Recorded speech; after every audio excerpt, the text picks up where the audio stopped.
and welcome back to the channel. It's an amazing to see you guys, and I hope you guys are having fun. I'm sorry for the long wait, and yeah, I'll go into why a bit later. I think we should get started into the video.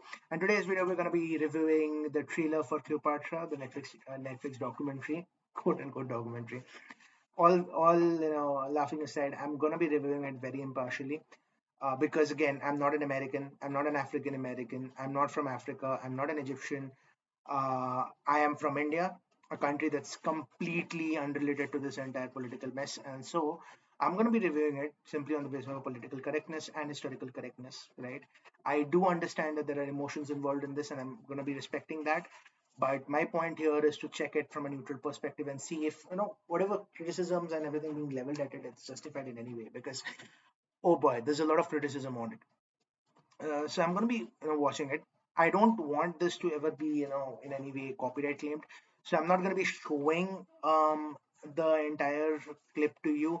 Might show certain aspects to it which I find highly controversial, particularly which have been raised by other people in the past as controversial. I'm going to be raising them. I'm going to be showing those particular clips, but otherwise for the most part I'm going to be keeping most of this, most of the viewing off screen to prevent any copyright claim. Now, starting off with the video, I can already see where people are getting offended and where, conservatives are having a great time at it, and other people are simply, defending this thing, blaming it on the conservatives. So let me jot in with my opinion, right? In the past, women were respected as mothers of nations. So essentially, this whole trailer starts off with this quote that, in the past, women held unparalleled power and they were respected as queens, warriors, mothers of nations. Yes, in the past you did have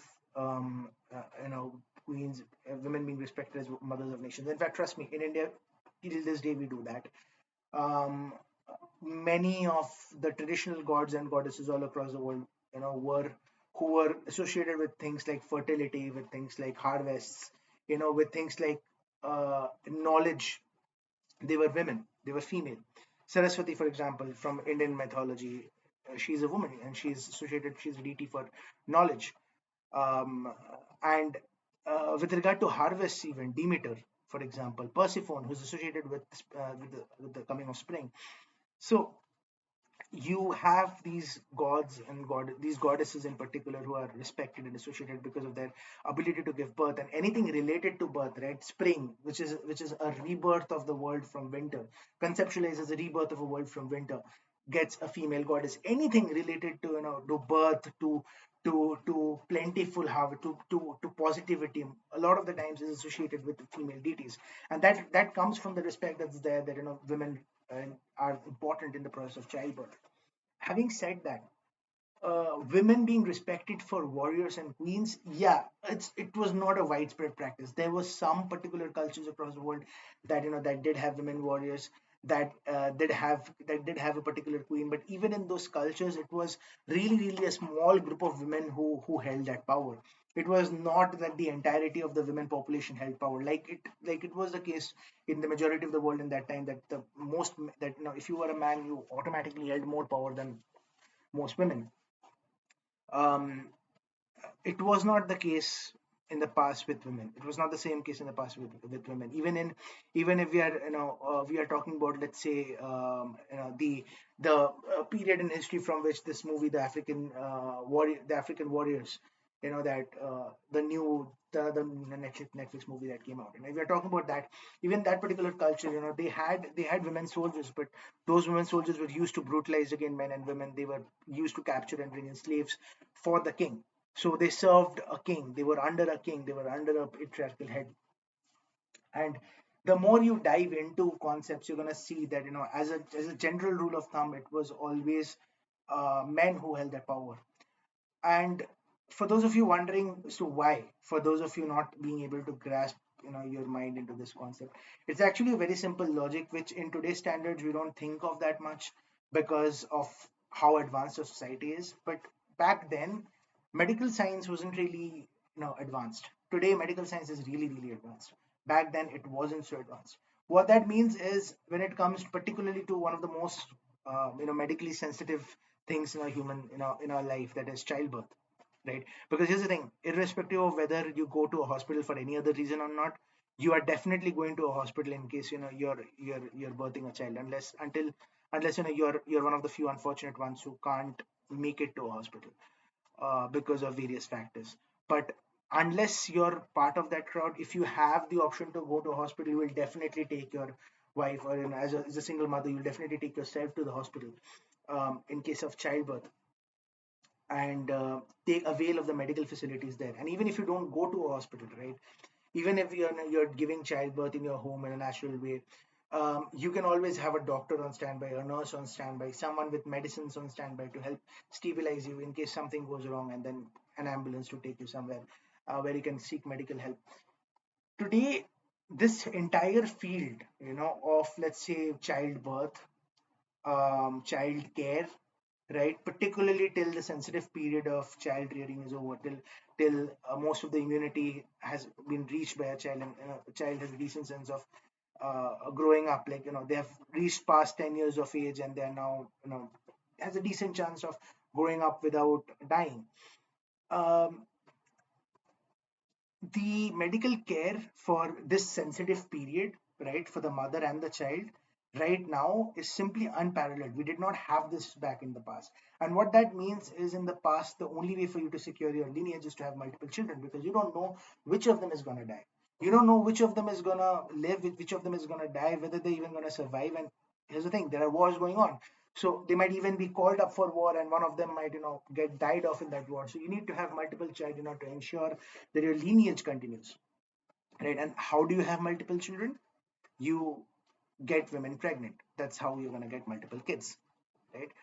So when obviously women are constantly being used as, machines for child rearing, for producing children, to ensure the lineage, continues, they're not really getting a lot of time to do anything else, to do any level of upskilling and do any level of upgrading of their skills and developments, or even, let's be honest, getting any time for themselves, because of the constant stress that they're going through.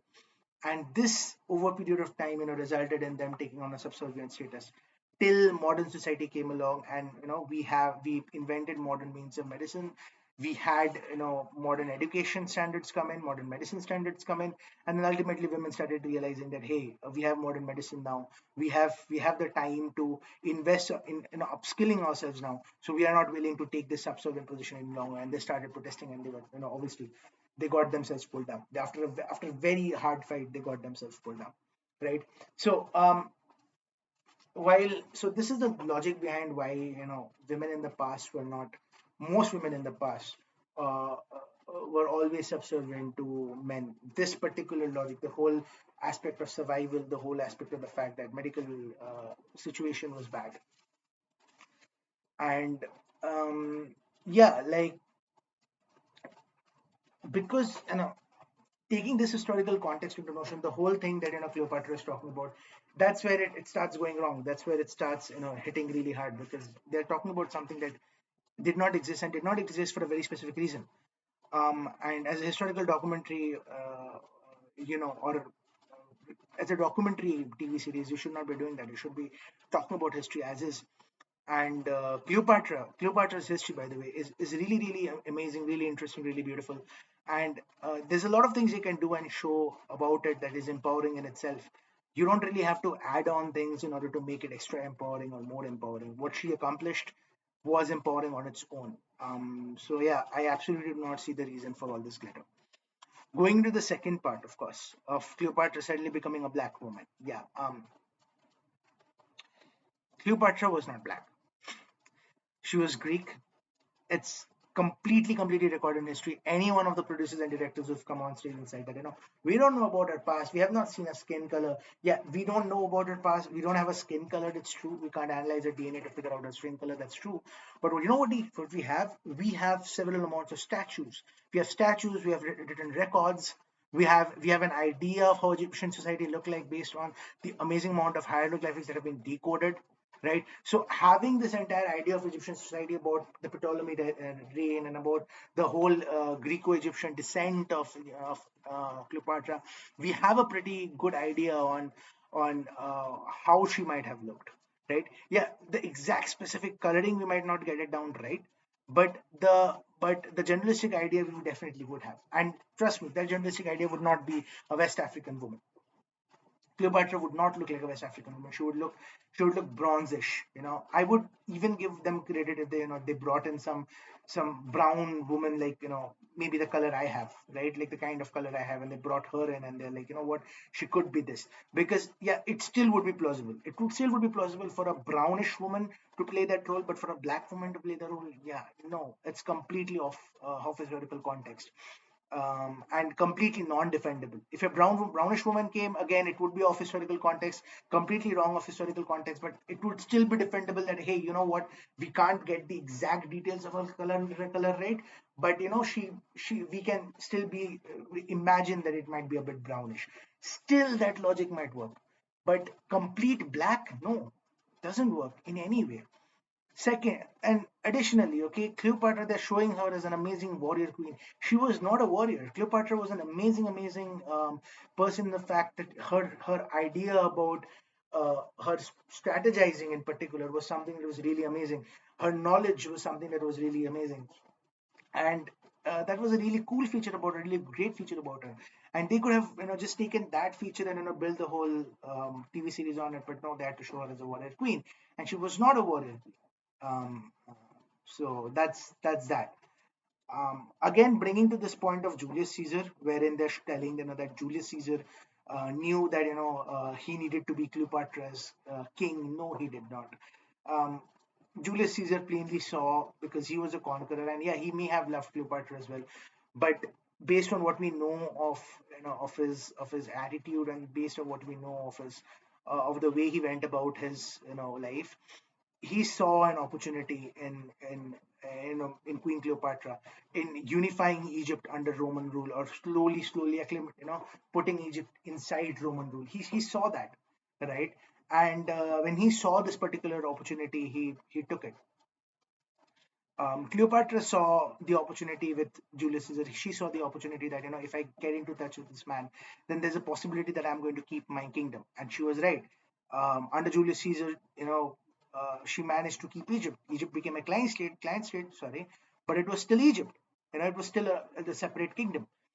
But yeah, they were both working on their own self-interest, and none of them were because someone was more militaristically strong, and the other was an amazing, amazing, knowledgeable person without whom this particular military dictator would be nothing. Nothing of that sort. Julius Caesar had enough education of his own. He had enough knowledgeable people around him, and he was himself quite well educated. So again, he didn't really need to have Cleopatra in order to be a king or some sort. No, he was fine on his own. He did this for his own, for his own strategic purpose, and Cleopatra did this for her own strategic purpose. And that itself is a quite a beautiful thing, how Cleopatra manages to sacrifice some of her own personal interests for the sake of the interest of Egypt. It's a great thing in itself. It's an amazing thing in itself, and I'm really, really sad that they decided to delete it in favor of showing her in this enamored light. um, Funny thing though, I played Assassin's Creed Origins a few months back, and Cleopatra in Assassin's Creed Origin is actually quite close to how I would imagine Cleopatra to be, right? Not rather imagine Cleopatra to be, rather how the source material says she might be. Bronzish. I think she's a bit brownish in Assassin's Creed Origins, and that is exactly how most people think she could be, and that's a rendition of Cleopatra that most people would accept. So I don't know why they decided to go ahead with this with a completely black actress. They could have done pretty well with a bronzish actress. Let's continue.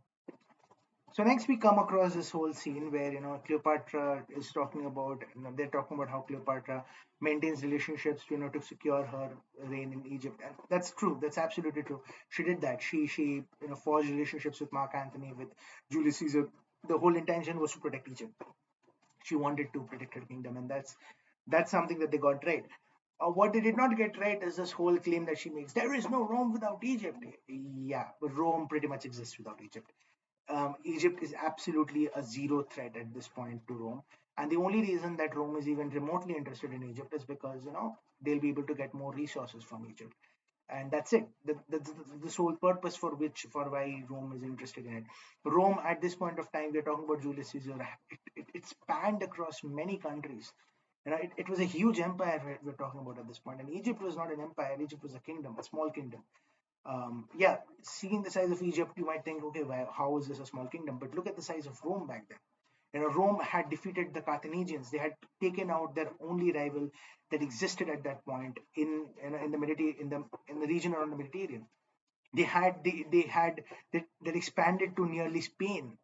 And I don't remember if they had expanded to Britannica at this point. Don't really remember about that. But they had expanded to nearly Spain. They controlled the entirety of the Italian peninsula, even Africa, the tops of the entire north of Africa. All those regions were controlled by Rome. So this is the point of time when she's saying that there's no Rome without Egypt, and that's absolutely wrong. There is Rome without Egypt, and Rome can easily survive, in fact, without Egypt. Um, so yeah, you really need to say that. It's completely not the point. Okay, remember I told you I'm gonna bring in the controversy clip. I'm gonna play it right now. Let's go. Let's talk about the controversy after we see the clip. Okay, I'm gonna play it right now. The very first Ptolemy is a general of Alexander the Great. It's possible that she was an Egyptian. I imagine her to have curly hair like me and a similar skin color. I remember my grandmother saying to me, I don't care what they tell you in school, Cleopatra was black. Yeah, there's a lot to dissect here, so let's get into it. This is the controversy that's been there across the internet. I'm understanding why people are so irritated by it because, yeah, it's pretty insulting. So let me start off, right? First of all, they are admitting to the fact, sorry, that she was a descendant of a Greek general, right? And if you are the descendant of a Greek general, then shouldn't you look Greekish? Particularly when your family line has a history, has literally reputation for inbreeding.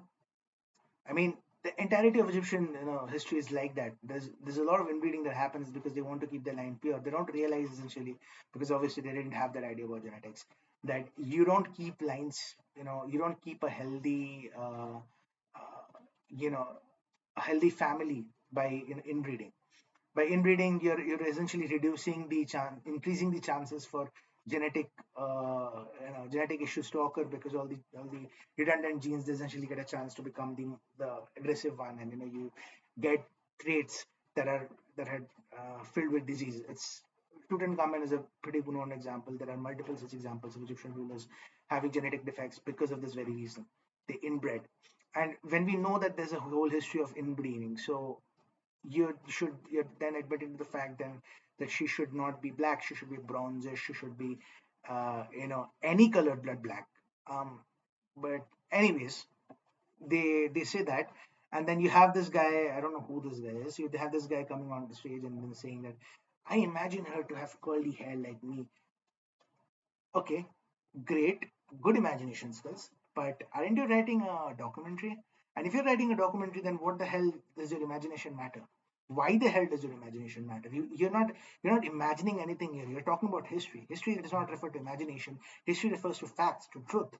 So you're supposed to research, not imagine what her hair looked like, and figure out what exactly her hair looked like, and not research about it and think about, oh, maybe in that era she would be having, what should be having a ponytail, and she would be, running about doing hula hula hoo hoo. No, that's not that's not how it works. You need historical fact if you're making a documentary. So where's the historical fact? And finally, we come to this, the most controversial part of all, this grand nanny coming up here on and talking about how her mom or some grandmother told her that I don't care what they tell you in school, Cleopatra was black. Dude, you're making a documentary. You're part of a documentary. Forget about being a part of a documentary. You're speaking on the trailer of a documentary. The most basic thing you should do is know what a documentary is. Forget about the whole film. You should be knowing what a documentary is. A documentary is you speaking about facts of the person's life. Obviously, there is an amount of creative license here in the fact that you cannot mention every single second of that person's life. But whatever you're referring to, whatever you're demonstrating, should be factually accurate. You don't have to, let's say if we're talking about Mahatma Gandhi, you don't need to say how he spent every single second of his life. You don't need to show that. But you definitely need to show, let's say, if you're talking about, let's say, his non-violence movement, right? You need to show him the truth about the non-violence movement. You cannot show him as some sort of a god who did not have flaws. You need to show him that when he was doing this whole civil disobedience movement, he stopped it. Even when it was about to become successful, he stopped it when he saw violence taking place. The effects of that is debated even today by Indian historians. But that's an imperfect movement for him because it's still a debatable point. It's not something that everyone accepts is good. But regardless of whether people accept it's good or not, you need to show that because you're showing a documentary. Same thing here with Cleopatra. You cannot show her to be black simply because someone in your childhood told you that forget about, screw the books, screw the historical research, screw the historians and the archaeologists. I am telling you she's black, so she's black. You can't do that. That's absolute madness. Doing something like that, and the fact that they've done it, and that it's Jade Pinkett Smith who has done this, I simply can't wrap my head around how could have gone so wrong. And I think that it shows in the criticism that's leveled at them. It shows the kind of anger that people have at them. I mean, seeing this, it's absolutely justified. Let me see what else is there here if I need to show you guys something else. Let's continue. And finally, they end, but not before again putting a controversy up that her story resonates with every woman. No, it does not. It really does not. I mean, a woman who is super rich, super educated, and yet is not being given opportunity, yes, it does resonate with that woman. Unfortunately for you, in the real world, the most of the women in the real world are not really super rich and not super educated.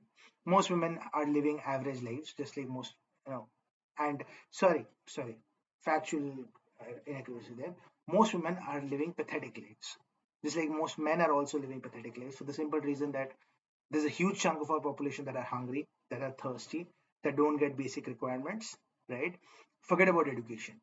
They don't have basic requirements, right? And for those people, they can never relate to Cleopatra. When we come to and speak about the women, and when women who are educated in society have a job, even those women cannot really relate to Cleopatra because Cleopatra was brought up in wealth. She was the queen. She was the daughter of a pharaoh. She was brought up in regal luxuries and wealth. She received the best in class education. She didn't have to worry about maintenance, or she didn't have to worry about maintaining herself, or how she's gonna feed herself.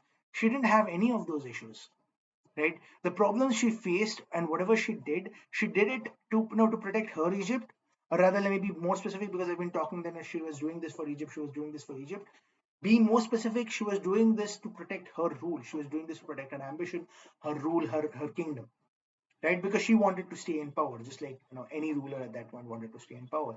And I don't think that doing anything to stay in power resonates with every woman out there, because I think for speaking as a human being myself, I think for me staying in power is pretty low on the list of priorities for me.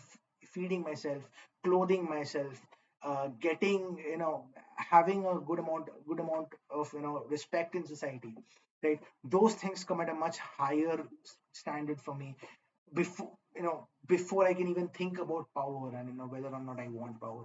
There are most people, in fact, around the world don't really care about power. They care about uplifting their standards. They care about living a better life, and those people can never relate with Cleopatra. So I'm sorry to break that uh, dream for you. Conclusions. God. Look, apart from what's been shown in this film, something other than this also irritates me, and that is, I don't know if you noticed, but they didn't really cast Arabian actors here, or let's be specific, Egyptian actors here. I didn't see any Egyptian actor in the film. Julius Caesar is portrayed, I think, by a British guy. He's not an Italian guy. They could have taken an Italian person, Italian actor, given him the role. They could have taken an Egyptian actress, given her the role, right? And despite all of the criticisms, there are black Egyptians as well. So you could have taken a black Egyptian actress and given her that role, right? Here's the thing. I think people would still be less mad if this had Egyptians in it, Egyptians represented in it, than they are as much as they are now. Because here you have a movie without barely any Egyptian representation, right? You have a movie that absolutely attacks their culture, states things about their culture that's simply not true. You have a sorry, not a movie, TV series. You have a TV series that claims it's a documentary that is saying everything that's factual. You have a TV series that absolutely disregards historical facts and accuracy, and even in their own trailer claims that they don't care about books and they don't care about historical research.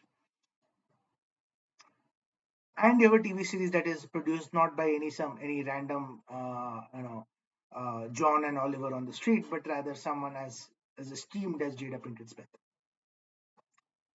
All of this is the whole you know disaster package that has created this mess in the first place.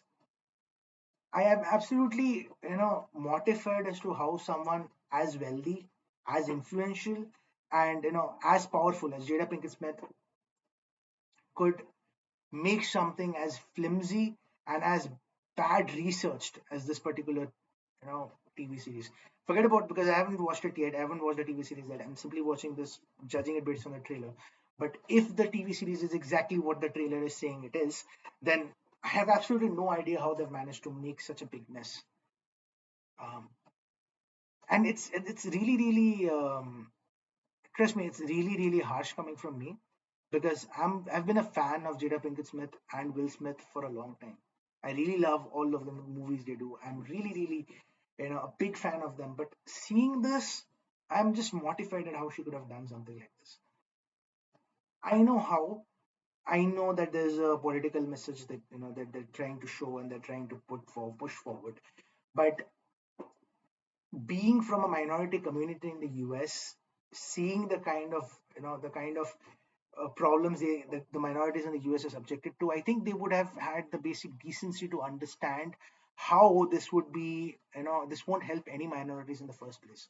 If anything, this would just raise alarm and give conservatives more fuel to attack the minorities.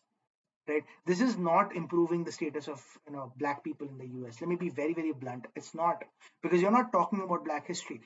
There is plenty of history in Africa. If you want to talk about black history, there's plenty of history in Africa. We can talk about real historical figures, black men, black women, real amazing historical figures, and you can make amazing stories out of it. And those stories would be respected by the people, because even black African Americans, because hey, that's their history. But what you're showing, that's not black American history. That's not even African history, let me be honest. That's pure fantasy. You could literally make a video of you playing Warhammer, and that would be as real to the story as this Netflix documentary is to the real story of Cleopatra. Um, I just don't know what else to say apart from this. I really, really do not know what else I can say that's gonna even justify the kind of mess that these guys have done. I said I'm gonna be completely not unbiased about it, and I'm being unbiased about it. The only thing good I see in this whole clip is where they talk about how she was willing to make alliances with Julius Caesar and Mark Antony to secure the future of Egypt. That is the only thing I think I can agree with. Everything else in this whole and yeah, of course, the whole respecting women for being mothers of nations. It's the second thing that I can agree with. Except for that, the whole trailer is an absolute mess. And I don't really even have any interest in watching the whole TV series after watching this. But yeah, if you guys show much interest, I might just get myself into it, watch the whole TV series to give you guys my review and feedback on it. Saying that, I think it's time. I've spent a fair lot of time reviewing this. I hope you guys liked the trailer. If you guys loved it, if you guys have any suggestions on what I should do next, please let me know in the comments down below. And you're gonna see videos coming up every week. I might get 2 videos out a week, but that's not a promise. The promise is you'll get a video every week, once a week on Mondays for now. Hope you guys had a nice time. See you in the next one. Take care. Goodbye.